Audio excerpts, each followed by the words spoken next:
उद्या 1 ऑगस्ट आहे आणि पालघर जिल्हा जन्माला येऊन 13 वर्ष होणार आहे। या पालघर जिल्ह्यामध्ये निर्मितीच्या काळातच हा आदिवासी बहुल जिल्हा म्हणून घोषित केला गेला आणि 95-96ला या जो कायदा जो आहे मध्यान्ह भोजनाचा हा कायदा तयार झाला। पण सुरुवातीच्या कालावधीमध्ये घरी तांदूळ दिले जायचे। मध्यंतरीच्या कालामध्ये सरकारने याच्यामध्ये बदल केला आणि शाळेमध्येच हा आहार पोषण आहार विद्यार्थ्यांना मुलांना दिला गेला पाहिजे अशा पद्धतीने त्यांनी निर्णय घेतला।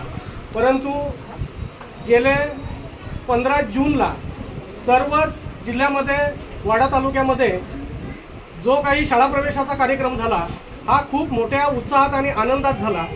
सर्वच अधिकारी पहिलीपासून ते पुढच्या इयत्ता 8वीपर्यंत सर्व विद्यार्थ्यांचं स्वागत करण्यासाठी त्या शाळेमध्ये पोहोचले। परंतु त्याच दिवशी दुपारी त्या मुलांना खायला काही मिळालं नाही, हे मोठं दुर्दैव आहे।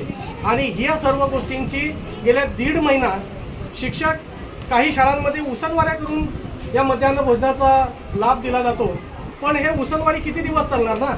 या सर्व गोष्टींना कुठेतरी थांबावं आणि शासनाच्या मार्फत जो काही मध्यान्ह भोजनाचा जो तांदूळ असेल किंवा इतर ज्या स्वयंपाकाच्या साहित्य जे असेल हे त्यांना मिळावं, यासाठी आम्ही आज याच विद्यार्थ्यांना घेऊन वाडा पंचायत समितीवर शिक्षण विभाग असेल किंवा BDO असतील यांच्यावर हे आंदोलन झालं आणि या आंदोलनाच्या मार्फत आम्ही त्यांना एक निवेदन दिलेलं आहे की ते शासनापर्यंत सुपूर्द करावं, ही आमची मागणी आम्ही त्यांच्याकडे दिलेली आहे।